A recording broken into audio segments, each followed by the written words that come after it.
Are you ready? Stand by. Halo Miss Elo, gimana kabarnya? Puji Tuhan. Puji Tuhan, ini lagi banyak kegiatan ini Miss ya? Belakangan nih ya? Belakangan ya, termasuk kasus-kasus cukup besar ini ya Miss ya, yang lagi ngetren sekarang ini ya Miss ya? Ya, kebetulan saya jadi kuasa hukum dari korban-korban robot. Korban-korban robot auto trader. Auto trader ya, memang sekarang lagi beritanya banyak ngetop di sana ya. Lagi viral. Lagi viral, ya. Tapi tadi juga ya Miss ya, masih ada undangan lihat fashion ini berarti tadi kelihatannya. Iya, kebetulan tadi dapat invitation, grand openingnya butiknya Ivan Gunawan. Oh ya? Iya. Oh, ya. Miss Elok sudah berapa lama jadi pengacara ini Miss? Jadi pengacara ini jalan tahun ke-7. Jalan tahun ke-7? Iya. Wah gak kerasa ya Miss ya, sudah jalan tahun ke-7 ini ya. Iya, perasaan baru kemarin sumpah. Baru kemarin. Loh, selama jadi pengacara ini sekolah terus atau gimana Miss ya? Kita jadi pengacara itu kan never stop learning. Jadi ya kita ini bukan berarti ketika kita sudah jadi pengacara kita berhenti belajar. Justru ketika kita masuk ke dalam profesi ini kita harus siap belajar dan tidak pernah berhenti belajar. Karena ilmu hukum itu kan sifatnya dinamis. Karena sifatnya dinamis maka kalau kita stuck, kita tidak mau mengupgrade ilmu kita, ya jatuhnya kita ketinggalan zaman. Contohnya berarti mesti selalu auto update ini Miss ya? Wajib ya? Wajib. Karena contohnya aja gini, hukum itu kan selalu ketinggalan. Kalau di Indonesia hukum itu kan selalu ketinggalan.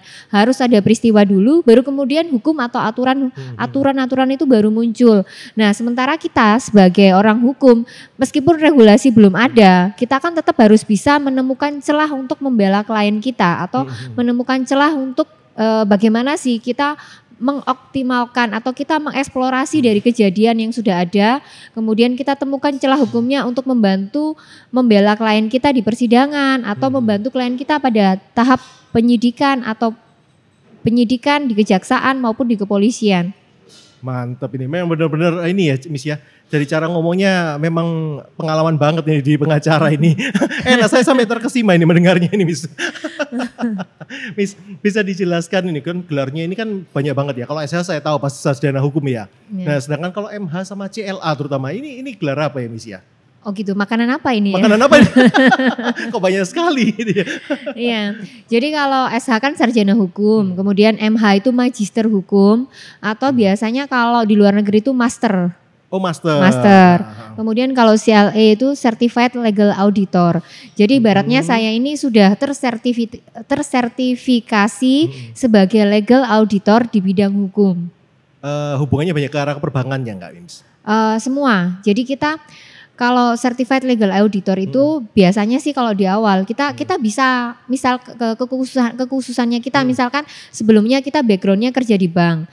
Kita bisa jadi legal auditornya bank, tapi gitu. Kita bukan mengaudit terkait keuangannya, tetapi kita mengaudit terkait apakah dalam bank tersebut semua persyaratan yang dibutuhkan untuk bank tersebut running atau persyaratan-persyaratan yang dibutuhkan bank itu untuk beroperasi itu sudah memenuhi ketentuan atau sudah sesuai dengan regulasi yang ditetapkan oleh undang-undang tidak. Jadi kita mengauditnya di sana.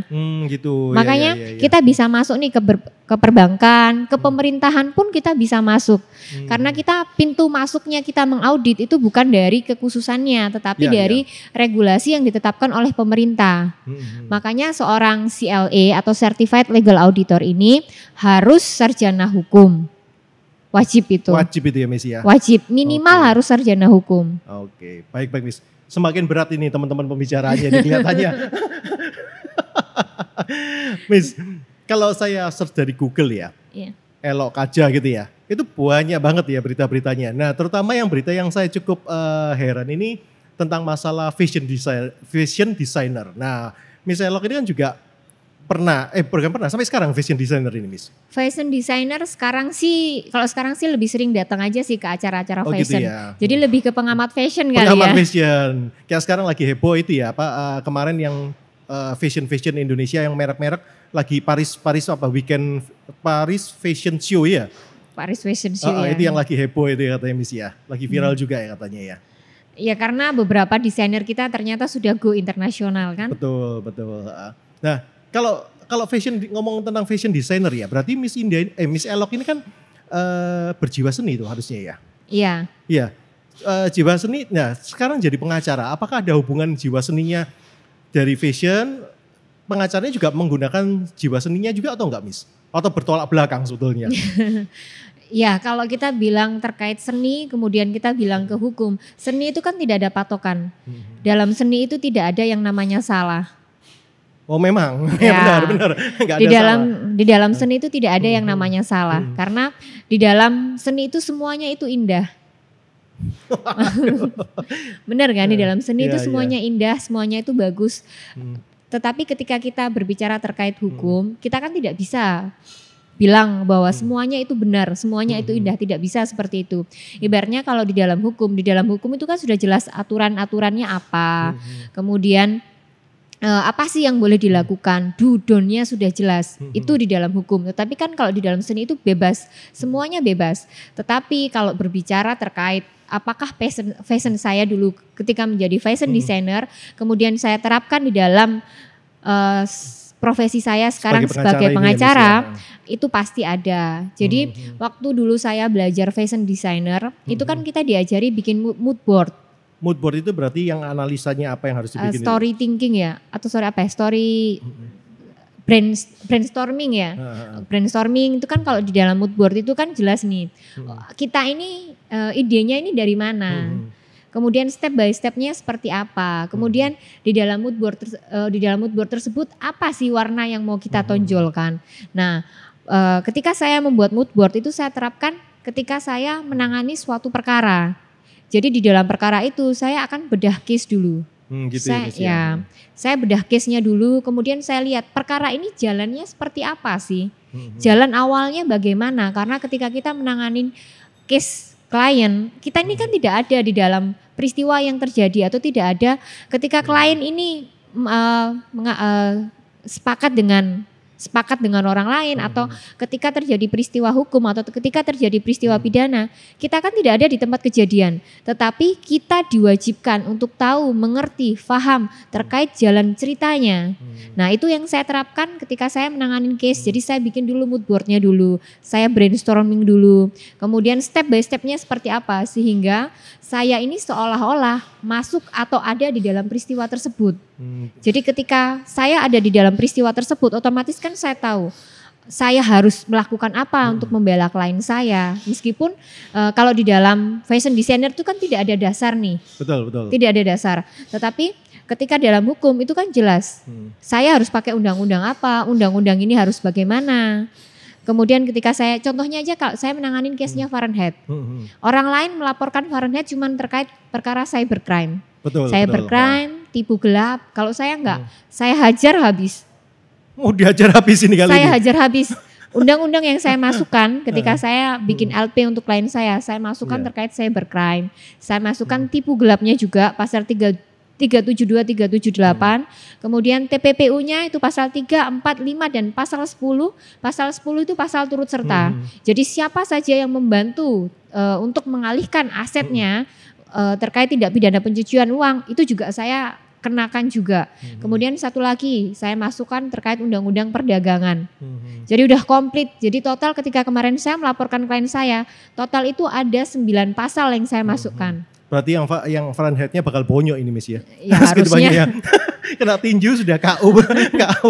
Ya ibaratnya kan kalau kita lagi menjaring ikan, ketika kita dalam posisi sebagai klien kita ini yang dirugikan, kita kan gimana caranya supaya ikan itu tidak bisa lepas. Iya kan? Tetapi kalau kita dalam posisi ikannya, gimana caranya saya cari celah di dalam jaring tersebut supaya ikannya bisa lepas. Berarti kalau lihat film ini benar-benar menghayati ya, kalau lihat film ini mestinya, Miss ya. Ya, menghayati. Oh, by the way itu loh, percaya gak percaya sih, dulu tuh saya ambil mata kuliah hukum, fakultas hukum. Saya pilih fakultas hukum itu dari film loh. Oh ya? Iya. Oh, kok bisa, Miss? Saya nonton filmnya Legally Blonde. Iya, yang tentang shopaholic gitu bukan ya? Iya, shopaholic kan dia kecil, imut-imut, benar. suka dandan. Mirip kayak Miss Elok kan ya? Tapi saya nggak se-shopaholic dia sih.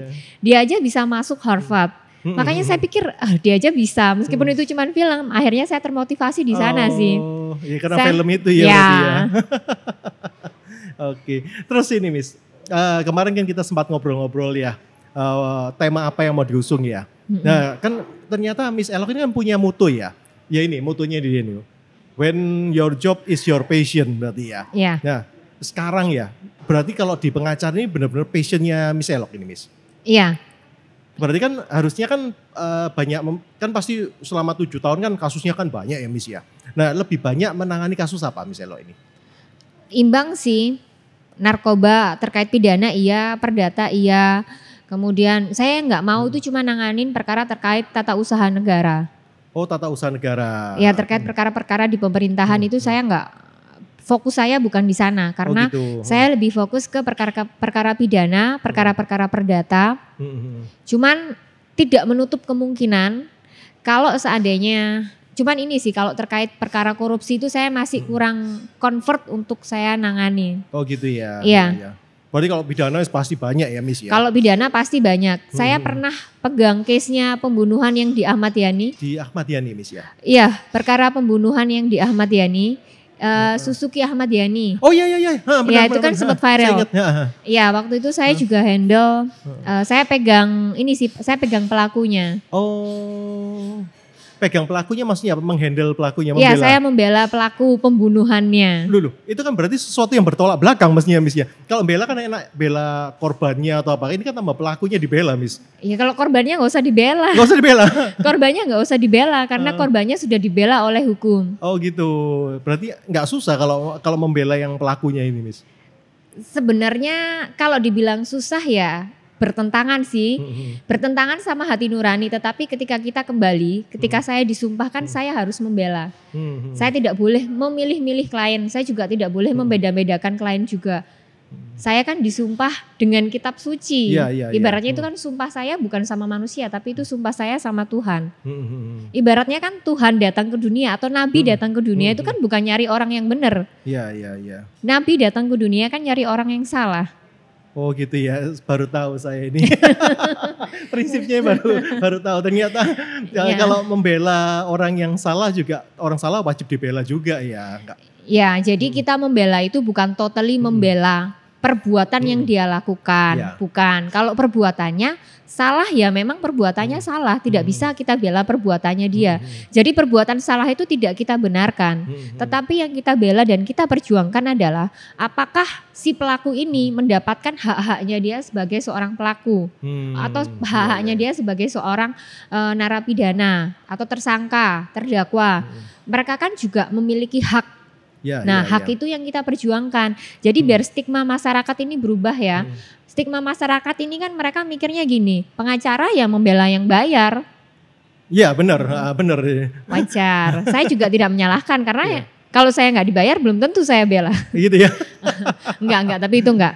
Buat saya setiap klien atau setiap orang yang datang ke saya itu pasti Tuhan yang mengarahkan untuk datang ke saya.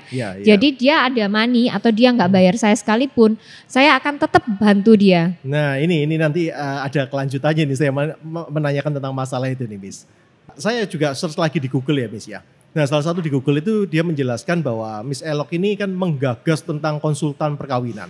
Nah konsultan perkawinan ini ke arah kemana Miss sebetulnya? Ke arah konseling sebelum mereka menikah atau setelah menikah terjadi pertengkaran?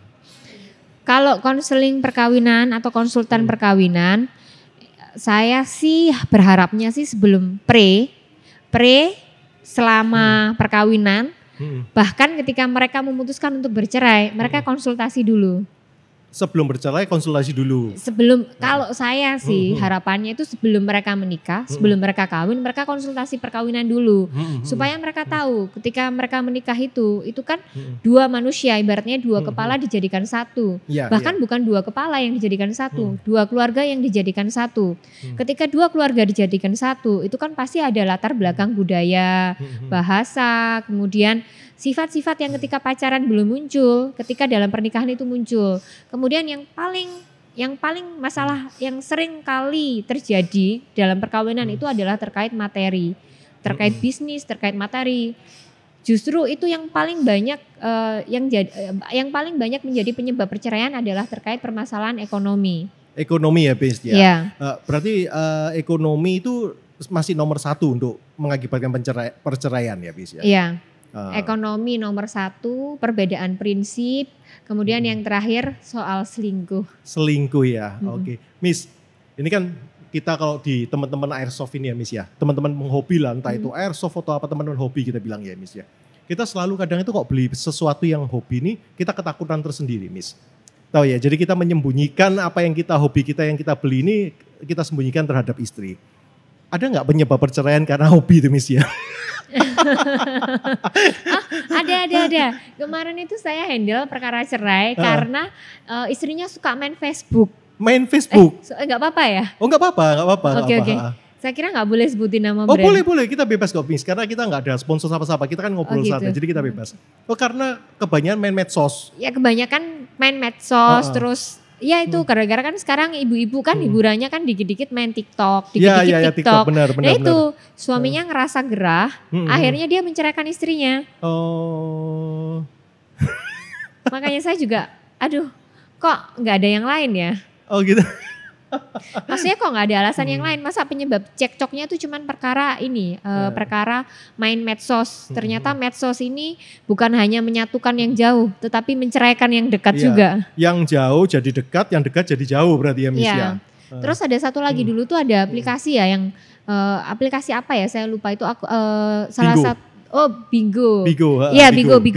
Itu saya pernah nanganin. Jadi istrinya ini main Bigo, kemudian kan kalau main Bigo itu katanya bisa dikasih hadiah ya. Oh iya benar. Ya di tip atau apa itu Miss. Iya, jadi dia live kemudian dia dikasih tip, kemudian dia ini disuruh kayak buka baju di ini apa? Oh di iya video. Itu benar. Itu tambah aplikasi itu tambah lebih nggak bener itu akhirnya lama-lama. Ya, jadi suaminya menceraikan gara-gara istrinya disuruh berhenti main Bigo, dia nggak mau. Alasannya kan mereka cuma lihat doang. Berarti sudah karena kecanduan ke medsos ya itu ya Miss ya? Maybe. Gitu ya. Kecanduan medsos terus dari medsos kan dia dapat duit. Cuman saya heran emang beneran dapat duit ya? Iya. Itu yang sekarang setahu saya Miss ya. Generasi yang itu saya nggak tahu kalau Bigo. Ada satu aplikasi lagi itu yang kayak saingannya Bigo. Kebetulan teman kita ini ada di tempat kita. Dan dia memang dapat duitnya yang terutama masih muda-muda. Ini aplikasi ini banyak dianu sama anak muda-muda Miss. Yang masih belum menikah sekitar umur 20-an itu ya. Itu main aplikasi begituan. Dan memang tipsnya saya tak pernah tanya. Satu malam dapat berapa gitu. Dia bisa ngantongi 4 juta sampai 5 jutaan Miss. Wah. Satu malam itu satu tayang Miss. Bisa jadi profesi baru nih. Kelihatannya, cuma saya belum ada kesempatan untuk mendatangkan yang rekan saya yang ini Miss. Gitu. Jadi yang muda-muda itu ke arah ke sana Miss memang Miss. Apalagi sekarang nih kalau saya melihat ya berdasarkan case yang saya tanganin, beberapa aplikasi pertemanan itu juga ternyata sebagai tempat prostitusi. Oh iya. Itu yang saya sampai ngelus dada. Gitu. Oke, Miss, tadi kan sempat Miss bilang untuk masalah stigma negatif dari advokat ya, benar ya. Nah, kalau masyarakat sebetulnya kan kalau masalah ini kan tadi Miss bilang kan ujung-ujungnya pasti duit ya kalau berperkara ya. Nah kalau sekarang masyarakat yang nggak mampu nih Miss, dapat klien yang nggak mampu datang ke Miss Indah itu ya, ke Miss Elok gitu ya. Itu terus gimana? Apakah mereka ini nggak punya uang pasti kalah atau gimana ya Miss ya? Saya boleh balik nanya dulu nggak sebelum saya jawab? Boleh. Tapi jangan susah-susah ya Miss ya. Indah ini siapa sih? Kok kelihatannya ada di pikirannya? Oh enggak. Disebutin bolak-balik Indah. Enggak. Tenang Mbak Indah. Oh enggak ada.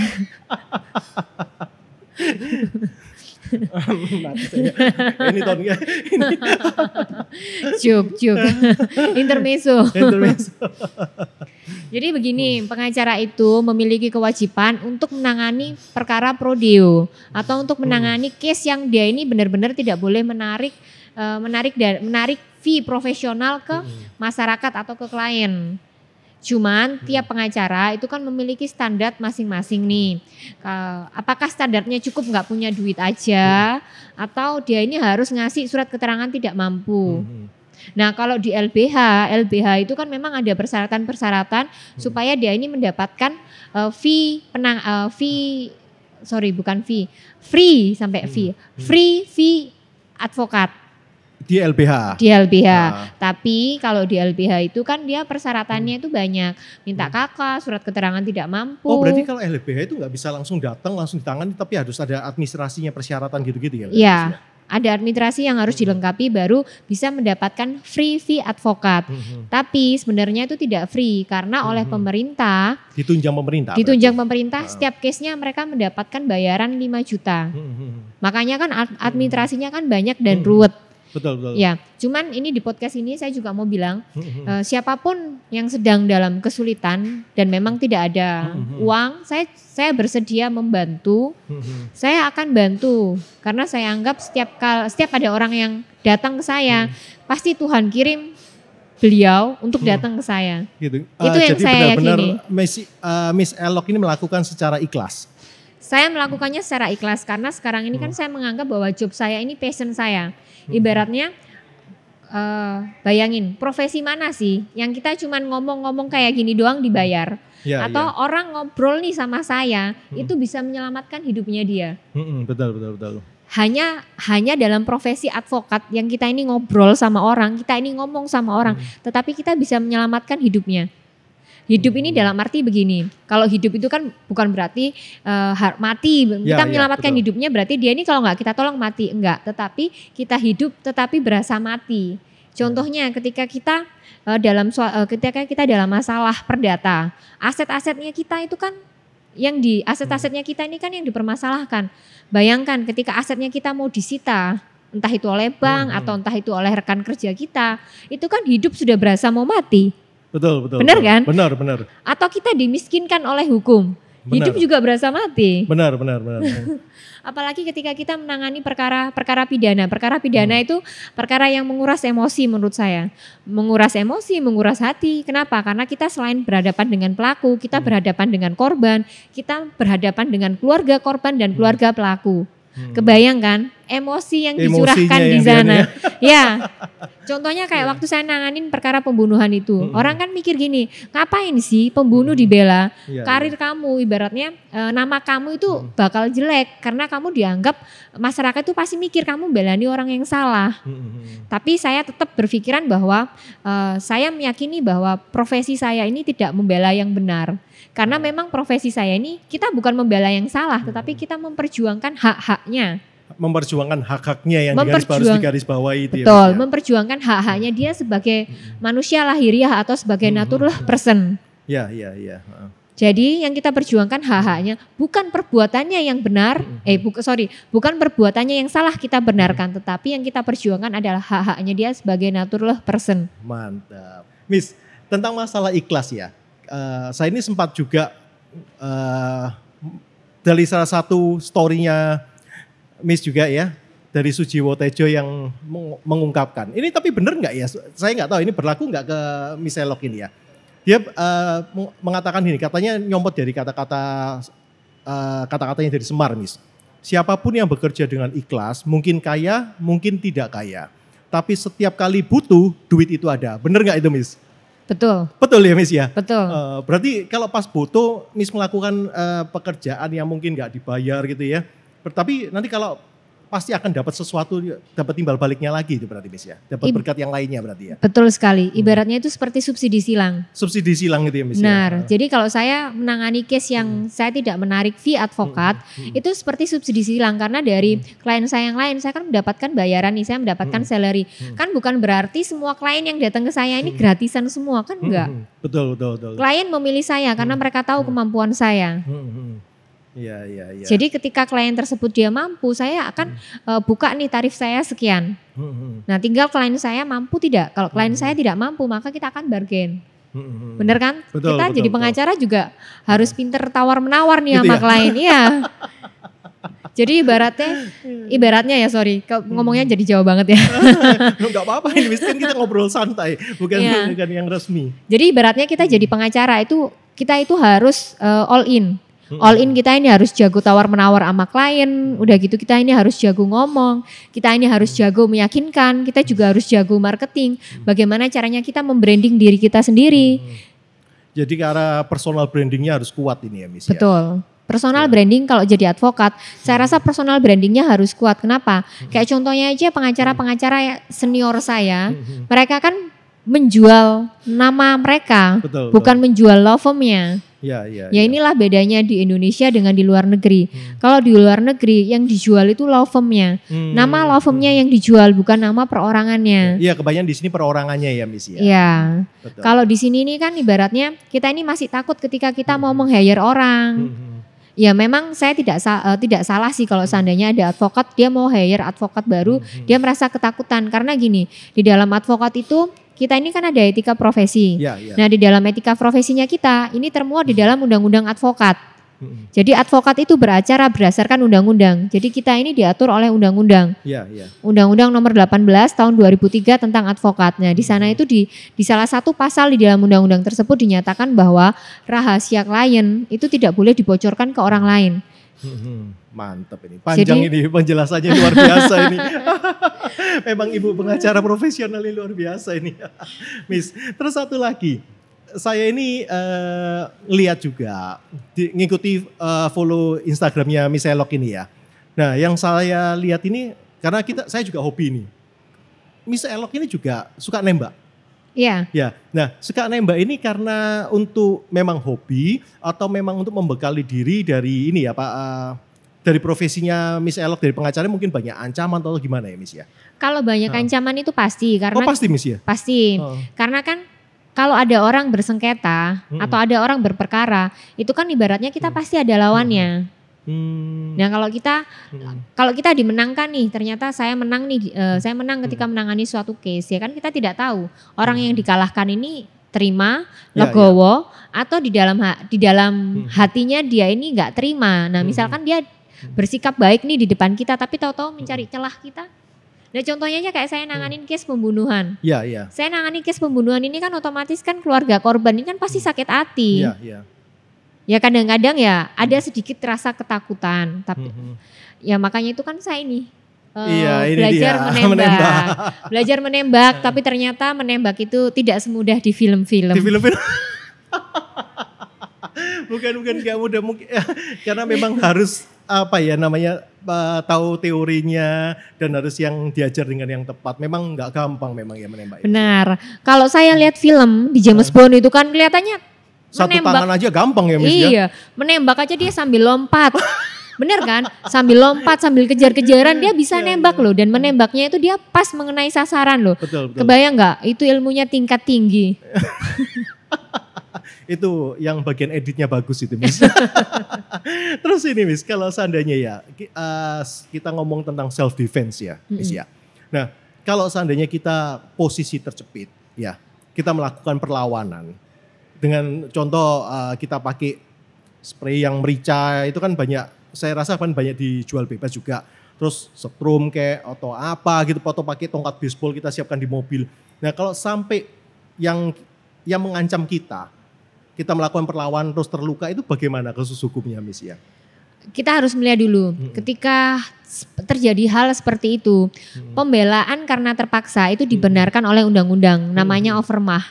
Overmah itu keadaan yang memaksa seseorang itu untuk kamu yang mati atau aku yang mati. Ketika dalam posisi seperti itu, ketika dia tidak sengaja akhirnya dia membunuh orang tersebut, itu dibenarkan oleh undang-undang.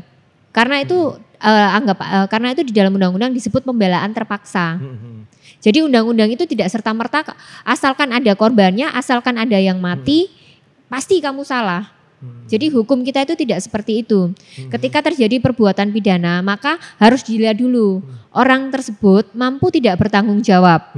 Misalnya kalau orang gila kan tidak bisa dimintai pertanggungjawaban. Betul. Nah kemudian ada nggak? Jadi atas jabatan. Jadi karena jabatannya dia terpaksa membunuh orang. Contohnya yang ini polisi yang bunuh FPI. Anggota FPI. Benar. Nah itu kan dibebaskan. Kenapa? Karena dia oleh undang-undang dia dibenarkan untuk menembak, itu dibenarkan.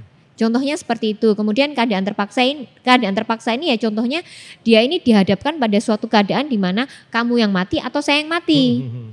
Karena keadaannya seperti itu, maka ketika dia membunuh untuk membela dirinya sendiri itu dibenarkan oleh undang-undang. Terus kalau untuk masalah alat yang digunakan, contohnya ini Miss ya, kita ngomong alat ini dianggap ilegal di Indonesia. Tapi kita karena terpaksa nih kita pakai yang alat ilegal ini. Nah, apakah kita juga nggak akan terjerat kena masalah alat ilegal yang kita gunakan itu, Miss? Kalau alat ilegal alat ilegalnya itu kena pasti. Oh, pasti kena juga. Pasti kena, ya. Tapi perbuatannya itu tidak kena. Jadi perbuatan ini kan membunuh nih. Perbuatannya membunuhnya ini dia nggak kena pasal 338 KUHP. Betul. Di dalam pasal 338 KUHP kan harus ada korbannya nih, harus yang mati. Nah, membunuhnya ini tidak kena, tetapi ketika kita melakukan pembelaan diri tersebut kita menggunakan contohnya airsoft gun atau kita menggunakan pisau nih. Pisau benar, nah, mungkin pisau. Contohnya kalau pisau ini dibawa, pisaunya ini ternyata dibawa dari rumah, dia bisa kena. Tetapi kalau seandainya pisau itu ternyata pisau itu sudah ada di tempat kejadian, sudah ada di lokasi, dia nggak kena. Oh, karena kalau dari rumah berarti sudah perencanaan ya, Miss ya? Bukan, kalau bisa jadikan contohnya perampokan. Oh iya. Perampokan itu kan kejadian tidak tentu yang tidak bisa kita duga-duga sebelumnya.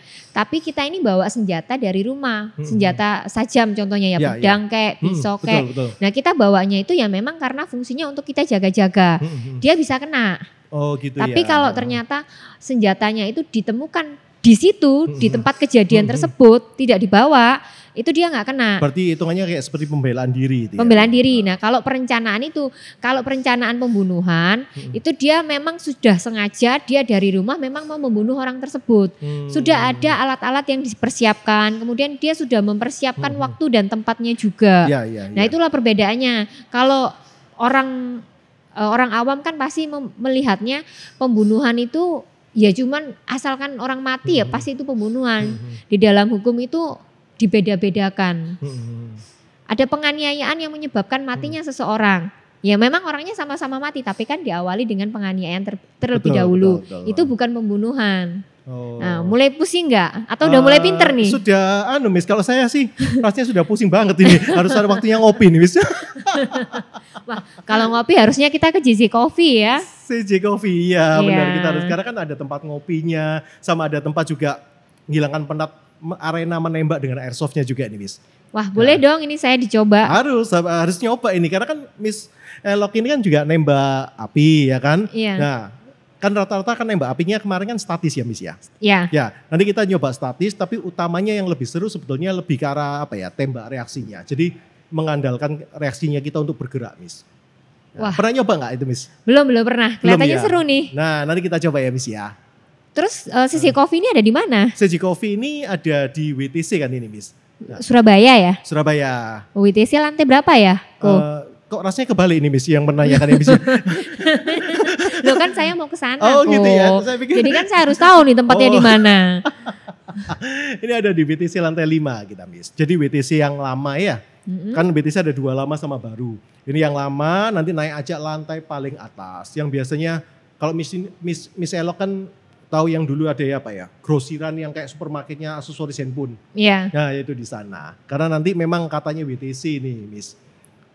Lantai 5 ini mau dibuat tempat arena hobi. Wah keren tuh. Berarti sekarang kalau ke WTC bukan cuma cari handphone. Iya, jadi bisa bawa keluarganya, bawa anak-anaknya untuk lihat-lihat hobi, nyangkruk, dan ada aktivitasnya. Ya mungkin suatu saat juga selain ini arena ketangkasan ya, kita bilang arena ketangkasan, Miss. Nanti arena ketangkasan biasanya kan teman-teman kan sukanya main perang-perangan by online ya. Nah nanti bisa ada realnya di sini, gitu, Miss. Cuma kalau di sini kita latih juga sih, supaya cara nembak yang benar bagaimana ya di sini, Miss. Ya jadi minimal ini matanya nggak sakit ya. Nah benar. Ya kan kalau handphone terus gini mata sakit. Soalnya anak saya ini minusnya nambah loh semenjak pandemi. Tapi sekarang kalau kita bilang mata sakit ya tentang masalah main game kebanyakan ya, Miss ya. Anak-anak bisa komplain loh, Miss, karena ada wadahnya namanya e-sport, Miss.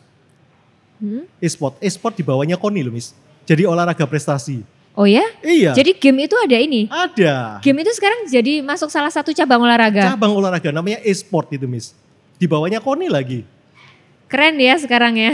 Ya Pak Jokowi juga termasuk yang pemikirannya modern ya, Miss ya. Gitu. Jadi sering lombanya tentang Mobile Legends terutama. Mobile Legends, PUBG itu yang perang-perangan itu dua game ini yang sering dilombakan. Waduh saya kudet nih kalau gini. Enggak. Aduh ini gak kerasa nih Miss, sudah berapa menit ya? Hampir 40 ini kita ngobrol. Sebenarnya kalau ngobrol lagi bisa sampai besok kali ya. Waduh, ya seru nih topiknya.